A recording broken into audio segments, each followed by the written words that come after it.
Syedaralun, pemerintah Aceh Besar menjalankan program jerigen khusus berwarna untuk memudahkan pendistribusian BBM bersubsidi terhadap nelayan kecil di daerah kepulauan, yakni Kecamatan Pulau Aceh, Kabupaten setempat.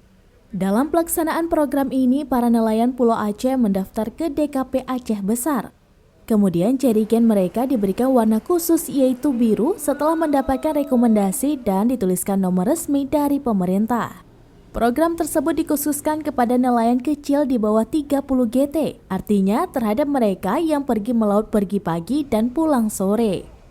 Dengan adanya jerigen khusus itu, maka mereka diprioritaskan menerima BBM subsidi di salah satu SPBU yang telah dilakukan kerjasama oleh pemerintah Aceh Besar. PJ Bupati Aceh Besar Muhammad Iswanto mengatakan, sejak kenaikan harga BBM subsidi khususnya solar, para nelayan kecil dengan kapal di bawah 30 GT memang harus diperkuat sehingga mereka selalu mendapatkan minyak. Adapun nelayan di bawah 30 GT dari Kecamatan Pulau Aceh, Aceh Besar sejauh ini lebih kurang sekitar 150 nelayan. Program tersebut diharapkan menjadi role model bagi kabupaten kota lainnya di Aceh untuk kemudian diterapkan agar nelayan kecil mudah mendapatkan BBM bersubsidi. Dari Aceh Besar, Henry, Serambi On TV.